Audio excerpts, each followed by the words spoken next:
প্রিয় দর্শক, গ্লোরি টিভির পক্ষ থেকে আপনাদের সবাইকে জানাচ্ছি আন্তরিক শুভেচ্ছা ও অভিনন্দন। প্রিয় দর্শক, 2-3 দিন আগে আমরা বাংলাদেশের একজন প্রাক্তন নির্বাচন কমিশনারকে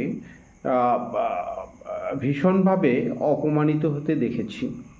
তার গলায় জুতোর মালা পরিয়ে দেওয়া হয়েছে এবং তাকে জুতো দিয়ে তার গালে আঘাত করা হয়েছে।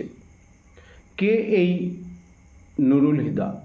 এই জনাব নুরুল হুদা ছিলেন মহান মুক্তিযোদ্ধার যুদ্ধের সময় 9 নম্বর সেক্টরে যুদ্ধ করা একজন মুক্তিযোদ্ধা।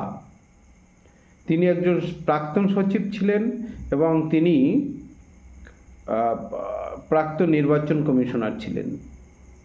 একজন সচিব হতে কতটা যে লেখাপড়া জানতে হয়, কতটা যে ধাপ পার হতে হয়, এটা কিন্তু সবাই জানে না। যারা লেখাপড়া জানে, যারা লেখাপড়ার মূল্য জানে, তারাই কিন্তু জানে।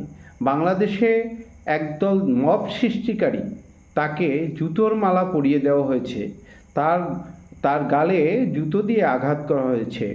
এর চেয়ে লজ্জা, এর চেয়ে আর অপমান আর থাকতে পারে না। ছি বাংলাদেশ, ছি! এত নিচে নেমে যাওয়ার কথা বাংলাদেশের না।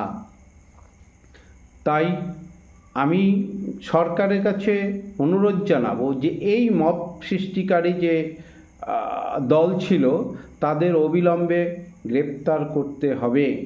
বাংলাদেশের ভাবমূর্তি নষ্ট করার জন্য এই গুটি কয়েক লোক সারা বিশ্বের কাছে বাংলাদেশকে হেয় প্রতিপন্ন করে দিচ্ছে। আমি ডক্টর ইউনূস স্যারকে বলবো যে বাংলাদেশে যেন অনেক হয়েছে 10 মাস 11 মাসে, বাংলাদেশে যেন আর একটা মব বা সন্ত্রাসী কর্ম না হয়। মনে রাখবেন, একটা অন্যায় অন্যায়কে জন্ম দেয়। আর আপনি যদি এটা প্রতিহত না করতে পারেন, আপনার সম্মান, সারা পৃথিবী জুড়ে আপনার যে সম্মান আছে তা কিন্তু আপনি নষ্ট হবে এবং বাংলাদেশের বুকেই আপনাকে জবাব দিতে হবে এই অন্যায়কারীদের জন্য। এবং অন্যায়কারীদের জন্য যদি আপনি বিচারের আওতায় না আনতে পারেন, তাদের